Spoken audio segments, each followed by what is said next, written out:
Wave by wave guide for feral druids, aka rogues. Basically, druids are all about the bleeds, and I damaged that guy way too much, but it doesn't matter really. Now, one glyph, kind of like with rogues, and I don't know what that spell is. Rebirth, free, or healing and everything. Okay. Now, one of the things that's kind of like with rogues is you have Savage Roar, which is basically a rogue slice and dice. And you want the upkeep that all the time, because it is a huge damage increase. Now, thankfully, it is very, very easy to upkeep all the time. Let's just go ahead and thrash there.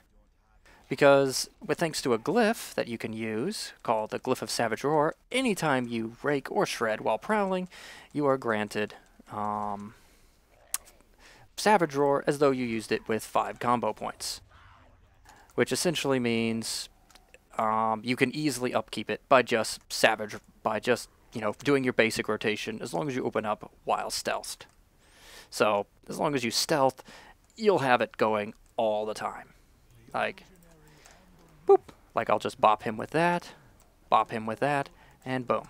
And that actually probably should be all I really need to actually do. I'll see. Yeah. Your bleeds are so powerful. Bleeds and dots are so powerful in here. Like, you just drop them and you win. Like you see right there. Just drop your bleeds on them and you win. I'm just, of course, opening up with Rake for the 100% increased damage on it. Much stronger to open up with Rake than with Shred, even though you do get 35% increased damage with Shred. Shred is better for burst. But I'm just going to do that and that. And I'm actually just going to... I know Thrash is really important to just hit on everything, so I'll probably just hit one Thrash. Just apply that, and then everything else I'm just going to smack with Rake. Oh, and he just died from that one thing. That is all I really had to do. Just, you put Rake on everything, and you laugh as it all dies. And you then have ridiculous amounts of time left after that. I'm not even using Tiger's Fury. Tiger's Fury I wouldn't really consider a cooldown. It's more of an important thing to do with your rotation. You do get 15% additional physical damage whenever you use it, so for your bleeds it's really important to refresh your bleeds with that up if you're doing a real DPS rotation. But obviously here it's a bit, it's more important for burst, and I just mouse clicked on that. Whatever. As you can see, that's probably enough to finish him off. I'm just going to go ahead and smack him with that. And he is dead. And I'm not sure, do druids even have an AoE finisher for their combo points? I guess not really.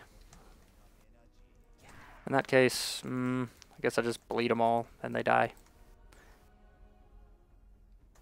Thrash is probably pretty strong. Swipe seems really weak, though, for the amount of energy that it costs.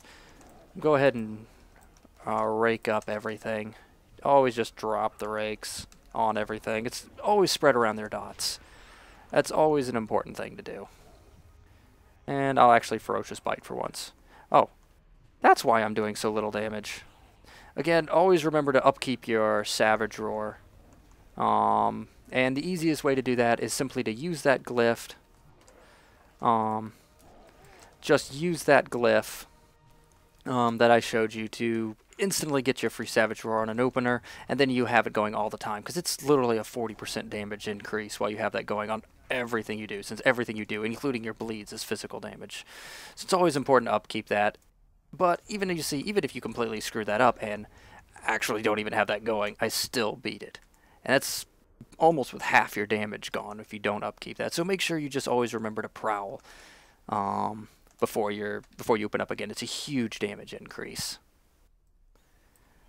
Not only because that gives you, of course, the 100% increased rake damage. Let's see if I can actually get that thing to hit this guy. Go ahead and interrupt that. And that's all she wrote. Rake you, rake you, rake you, rake you, and yes, you guessed it, rake you, and let's put the big bleed on you, and let's see actually how much that does. It's about half dead, just like that, boop, yep, and he's dead, and he's just about dead, and he's dead. See, it's like one rake and you win. And after that, you can just, you know, kick back at time. And I'm just sitting here AFKing. Your bleeds are so powerful. Generally speaking, dots of any effect are really powerful in here. Just because you do have time for them to all go off. And since there are multiple targets that are a little bit too spread out often for generic AoE rotations, it's just so strong just to drop your bleeds on stuff. See, like bleed you, bleed you, bleed you. Let's make sure you get hit by that. Boop. And let's go around on that side. And I forgot to upkeep my Savage Roar because I'm an idiot. But as you can see, it doesn't really matter too much. Oh, let's Skull Bash you. Or I didn't even need to. Let's just go ahead and Savage Roar him. And he's gone. So, you see, even if you completely screw up and forget to actually, you know, stealth and apply your Savage Roar, it doesn't really matter too much. You'll still have plenty of time to finish this out. As you see, just drop your bleeds on everything, and it's all you need to do. I'm not even auto attacking or doing my ferocious bite or really doing anything. I'm literally just, you know, bleed and leave it, and that's all you really have to do. Spread that rake around, and if you want to make it easy, remember to prowl before you do so, because that's a 100% increase.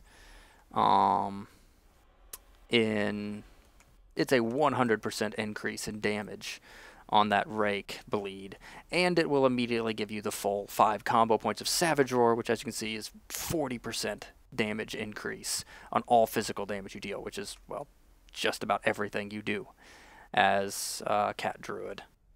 Anyways, I hope this helped. Thanks for watching, and good luck.